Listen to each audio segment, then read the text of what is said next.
just sit off and get team.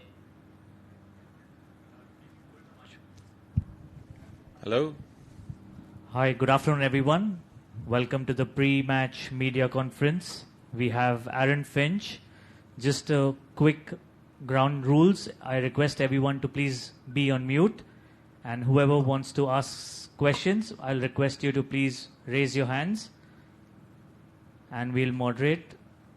So whoever wants to ask the first question.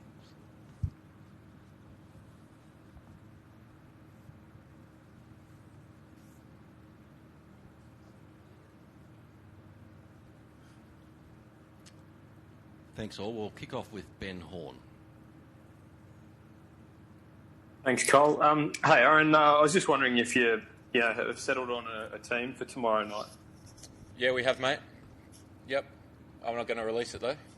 We'll see that at 1:30 tomorrow at the toss. Sure. Is there anything you can sort of say about the balance that you've decided on? You're sort of looking at maybe 4 specialist bowlers or 5? Yeah, we'll go in with seven specialist batters, 4 specialist bowlers plus the all-rounders. We've got a lot of confidence in the depth of our squad. We've got a lot of confidence in Maxwell, Stoinis and Marsh to be able to bowl them 4 overs as well. Just as a chop out, we think that on these wickets in these conditions that they can do a really good job and be an attacking option as much as anything. Thank you. Scott Bailey. Yeah, g'day, Aaron. Just I guess a thought on where you guys are at in terms of your T20 cricket and your preparation going into this World Cup as opposed to maybe ones previous. And do you think Australia maybe have put more into the lead up to this World Cup than they have, say, the ones 8 years ago? Oh, I think that it's all been pretty similar, to be honest. We obviously haven't played a huge amount of cricket as a group in this sort of this 15-man squad together over the last probably 18 months. So it's exciting to have everyone together. I think guys being at different stages of their preparation for the tournament, being whether it's IPL, some guys are coming off injuries, some guys have been coming off pre-seasons back at home. So I think it's come together quite nicely to have 2 really good hit-outs against New Zealand and India. I think was crucial for our preparation as well, to be able to hit the ground running once we got here and sort of brush up on our skills and just play together. It's been really nice. Is it frustrating in some sense that the last 15 months have been as they are, and obviously everyone's frustrated in the world that they have, but given the amount of focus you guys had put into the home World Cup in 2020, and it felt like that was the most you'd put into a World Cup, or a T20 World Cup at least at that point? Oh, yeah. Plans have sort of gone out the window recently, but that's part and parcel with what's happened worldwide. We're fully understanding of that. To be able to continue to put on a great show in world cricket, to go ahead in a pandemic, and we're very grateful for that. We hope that everyone appreciates that we're able to put on a really good show worldwide, whether it's been for a bilateral series or coming here for the World Cup. I think it's been outstanding. Malcolm Conn. Aaron, given that David Warner obviously hasn't spent a lot of time at the crease recently, and he looked like he was trying to be a bit more circumspect the other night, do you have any advice for him, or do you hope that he might just try and have a look for a couple of overs to try and get a bit settled before he goes, or do you just expect guys to sort of play on instinct and go when they feel they're right? Oh, I think I'm backing Davies' ability. I'm backing his judgment. I think if you look at his World Cup history, it's bloody good. So, would he have liked more runs? Absolutely. That everyone would like more runs all the time. But he's one of the greatest players Australia's ever produced, and I've got no doubts that come game 1 that he'll be up and firing, ready to go. And what about yourself? I mean, you obviously, the knee injuries got in the way and it sort of hindered your preparation. You look like you're hitting them okay and then got sort of pinged in front. How are you feeling? Yeah, feeling really good. The knee's feeling great. It's feeling a bit better than what I thought it would at this stage, to be honest. So to be able to play them first 2 warm-up games against New Zealand and India was crucial, I think. To get a few in the middle was nice. I think everyone's in a pretty good space, to be honest. The way that the group's come together, the feeling around the place has been brilliant. So we're really excited to kick it off tomorrow. Thank you. Alex Malcolm. G'day, Aaron. Just wondering what you're expecting from the surface tomorrow at Abu Dhabi.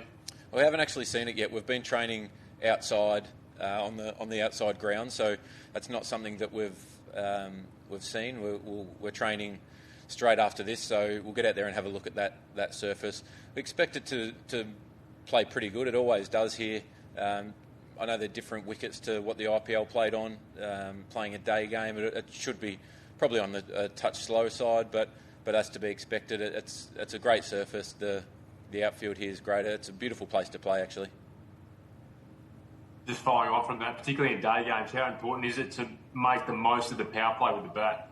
Yeah, I think, like I said, even though it's different surfaces to what the IPL used, we saw the impact that had. The teams that won the power play, that went a long way to winning the game as the wickets deteriorated. I think the wickets first off in the tournament here will start out a little bit better and probably be a little bit more consistent throughout that 40 overs. But as it gets a bit more traffic and the tournament gets a bit deeper, that might slow up and spin a little bit more. But the power play is going to be crucial, no doubt, for both teams.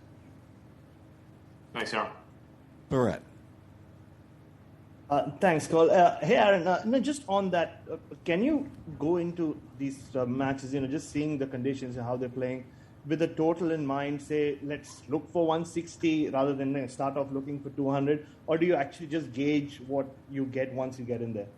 I think it's all about summing up the conditions as quick as you can. The luxury we've got is we've got a lot of experience in our team. We've got a lot of guys who have played a lot of T20 cricket now in these conditions. So I think to be able to communicate that back to the dugout as quick as we can and sum up them conditions, and that goes with the ball as well. When Stark and Hazelwood and Cummins and Kane Richardson and the spinners, they're all very good at summing up them conditions straight away and being able to communicate that around pretty quick. So, you never go in with a total in mind. You let the surface dictate how you think that's going to play. And sorry, just one more. Does a player then of like a batter like Steve Smith, his role get underrated in these conditions? Someone who can bat like 15, 16 overs and set up something for you? I think anytime Steve Smith bats, it's great to watch. He's someone who's so versatile. He's adaptable to all conditions, all scenarios in a game. We've seen him be someone who's been a really high strike rate, or we've seen him be able to sort of resurrect an innings and get a team to a really good total. He's a world-class player. So he's really important to the makeup of our team. Thank you. Thanks, Brett. I think we have one more here, Heinz Schenk. Thanks very much, Aaron. I just wanted to ask you actually about the day-night factor. Actually, there was a bit of talk, about the state of the ball and conditions being a bit skew, with the dew.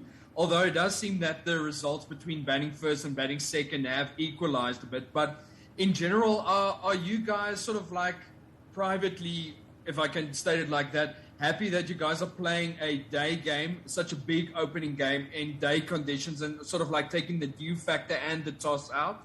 Yeah, we've got 4 of our 5 games are day games. I think the only night game we've got is our 3rd game against England. So both of our warm-up our first practice game was a night game, and there was quite a bit of dew in that against New Zealand.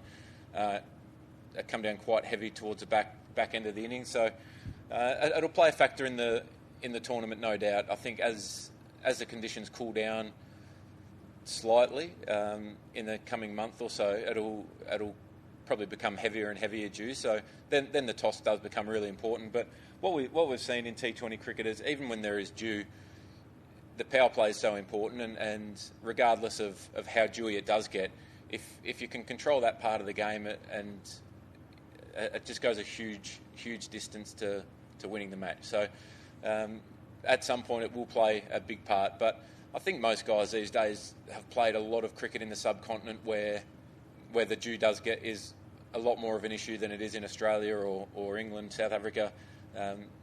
but it's just a part of the game, and there's not much we can do about it.